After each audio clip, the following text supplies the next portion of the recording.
si quiere opinar en Canal Red. Las puertas de este medio están abiertas para Andrés Manuel López Obrador. Buenas tardes, compañera. Vamos, Xavi. Here's the quote. Thank you. Your basic education is in history, as far as I understand. Yes. Dos entrevistas a modo. Una en el Kremlin, el palacio del presidente de Rusia, Vladimir Putin. Otra en Palacio Nacional, el palacio del presidente de México, Andrés Manuel López Obrador. Ambas en febrero, en plena época electoral de Estados Unidos, México y Rusia. Los entrevistados, dos mandatarios autocráticos que no se ven fuera de las paredes de su palacio y menos sentándose con la prensa libre de sus respectivos países. 2 años desde que se desató la guerra entre Rusia y Ucrania y apenas Putin se sienta a una entrevista bajo sus reglas y con un periodista estadounidense pro-Kremlin, Tucker Carlson. 4 años le tomó a AMLO sentarse y ser entrevistado, igual con sus reglas, y con una periodista rusa pro-AMLO, Ina Afinogenova. No recuerdo, pero no he dado ninguna entrevista. Bueno, sí, tengo un compromiso de una. No, acabo de dar una entrevista ayer. Y sí, en efecto, me dejaste como un limón a mira. Y es que solo así les conviene. No se vayan a tocar los temas que no quieren. Aquellos de oposición, de la violenta guerra al interior y al exterior de los países que tanto dicen amar y que cada uno representa. Mejor seguir ensimismados, hablando consigo mismos, enamorados de su reino ingobernable, en el que su verdad es la verdad para todos. Vaya líderes autocráticos que presumen democracias inexistentes. Vaya periodistas sesgados que dan pie a penosas piezas periodísticas. Peligro ser Narciso en esta época de despertares.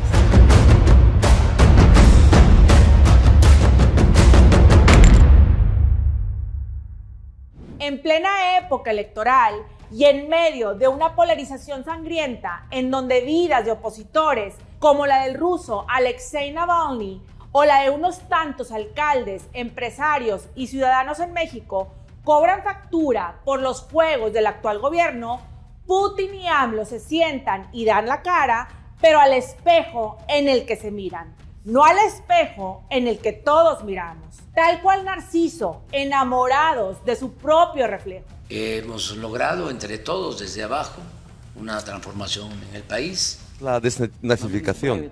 Hay que eliminar a la gente que promulga esta teoría y la práctica. AMLO se sentó 2 horas a darle una exclusiva a la rusa Ina Afinogenova, una periodista que trabaja en el canal español Red que dirige Pablo Iglesias, fundador del partido de izquierdas Podemos de España. Todo menos coincidencia que AMLO se sentara con una rusa y menos de un canal español de izquierdas. El conservadurismo o la derecha en México y en el mundo se apoyan mucho en lo mediático y eso hay que combatir. Aquí en casa, a final de su sexenio, solo se para hablar de su verdad en su mañanera. Qué esperanzas que se siente con alguien que sí le cuestione las malas estrategias de su mandato. La entrevista de la periodista rusa en el medio español de izquierda, que desafortunadamente vi para escribir este editorial, no salió del típico monólogo mañanero del presidente López Obrador. Con un saco oscuro, lentes que yo creo que los guardó para esta ocasión especial, y entre risas, el presidente se dispuso a contar su versión de los hechos del sexenio fallido bajo el gobierno de la 4T. Propaganda cuatroteísta pura, con duración de 2 horas, 15 minutos para ser exactos. ¿Cómo podemos llamarle a eso un ejercicio periodístico? Con una falta de ética por cualquier ángulo que lo veas. Si me preguntan mi opinión personal sobre AMLO, tampoco voy aquí a hacerme la equidistante. A mí me parece que logró sentar las bases de una transformación real en México. Y ojo, de manera pacífica. El Narciso de Palacio presumió su paquete de reformas. Dijo que pondrían un supuesto orden al país. Claro, no explicó si a sus intereses también. afirmó que el paquete no fue planeado electoralmente hablando, sino casuístico, y que la política es tiempo. Vaya tiempo. Que la única forma de reformar el Poder Judicial es con el método democrático. Llenó a Claudia Sheinbaum de elogios y aseguró que está mucho más preparada que él. Y queda en buenas manos. Y va a quedar en muy buenas manos la dirección y va a continuar la transformación. ¿Qué tiene Claudia que no tiene AMLO? Tiene todo. Está más preparada que yo. Claro, por el otro lado, criticó fuertemente a la oposición, a expresidentes como Ernesto Zedillo, al Poder Judicial y a los medios de comunicación de México, que dicho sea de paso, atacó a la prensa cuando se trató el tema del financiamiento del crimen organizado hacia su primera campaña en 2006. Sigue vigente la máxima de Goebbels, el ministro de propaganda de Hitler, que una mentira que se repite muchas veces puede convertirse en verdad. Y es lo que usan los dueños de los medios, que yo ya no les llamo de comunicación, sino de manipulación. Pero ahí no paró su cinismo. Todavía se atrevió a comentar sus asignaturas pendientes, que nada tienen que ver con la falta de estrategia educativa o el saldo de homicidios y desaparecidos que deja su gobierno, y menos la falta de medicamentos o la injerencia excesiva del ejército en las obras insignia.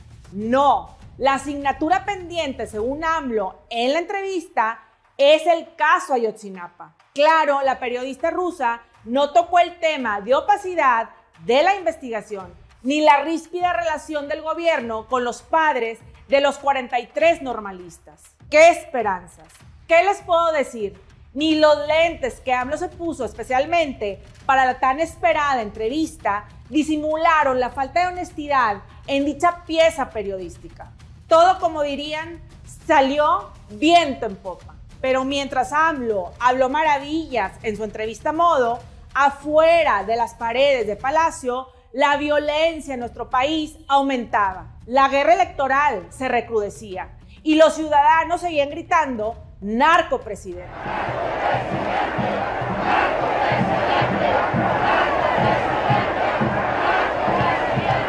Al igual que el populista de AMLO, Putin no se sentó con cualquiera. El mandatario ruso eligió cómo y cuándo sentarse. Por ejemplo, Christiane Amanpour de CNN lleva años tratando de concretar una entrevista con Putin y hasta hoy nada.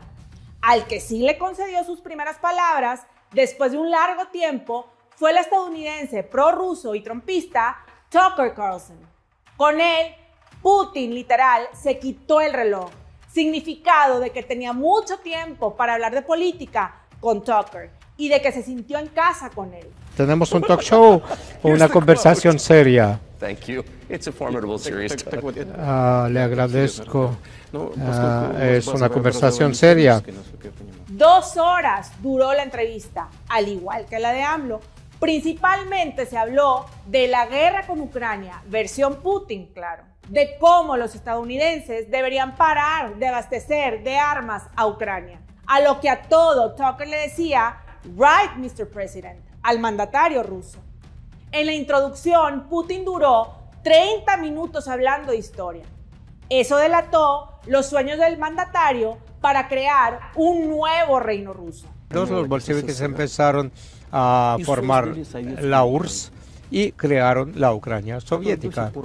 Por alguna razón, Lenin, el fundador del Estado soviético, insistió en que tuviesen el derecho a salir de la Unión Soviética si lo quisiesen. Le dio a la República de Ucrania Soviética tierras que no tenían nada que ver con Ucrania en aquel momento. AMLO también lo hizo cuando iba y venía a la Constitución de 1917. El pasado, la perfecta excusa de lo que sucede bajo los gobiernos autocráticos y populistas. Hasta que llegamos nosotros, hasta el 2018, 36 años, todas las reformas a la Constitución del 17 vigente, todas fueron para favorecer a una minoría rapaz en contra del pueblo. Putin se le fue a la yugular a Estados Unidos y a la OTAN. Afirmó que la invasión continuaba gracias a ellos. Tucker, aunque estadounidense, se mostró muy complaciente. No ahondó en las preguntas, como dicen en Estados Unidos. Todo fue muy sugar-coated. Ustedes nos han engañado. Cuando digo ustedes no me refiero a usted personalmente, hablo de los Estados Unidos. Se prometió que la OTAN no iba a expandirse hacia el este. Y esto ha pasado, 5 olas de expansión. No sé, realmente si quiere introducir ahí las fuerzas regulares, seguramente pondría a la humanidad al borde de un conflicto serio global. ¿Lo quieren los Estados Unidos? Hasta Putin se quejó de las suaves preguntas que hizo Tucker. Claro, sus razones tendrán. Digo, el ex KGB se mostró pro-Biden cuando claramente es pro-trumpista, pues dijo que una presidencia bajo el mandato de Biden es mejor para Rusia. Juego perverso. Откровенно говоря, полного удовольствия от этого интервью я не получил. Но он шел жестко по своему судьбе. Aquí lo peligroso es que las entrevistas a Narciso, o sea, AMLO y Putin, se utilizan como propaganda para contrarrestar la guerra que cada uno ha desatado. El primero, la guerra entre Rusia y Ucrania. El segundo, una guerra más nacional, pero visible a ojos extranjeros. La guerra electoral y de violencia. Pero creo que estamos en medio de un despertar y los ciudadanos no solo son espectadores, sino cuestionan. Hay esperanza de romper con los mandatos narcisistas. Después de todo, algún día, no muy lejano, en 2004, hubo una marea naranja de oposición en Ucrania. Hoy, la marea rosa mexicana va dando color. Aunque estos líderes autocráticos se crean arropados por las paredes de sus palacios. No a los narcisos, sí a los despertares.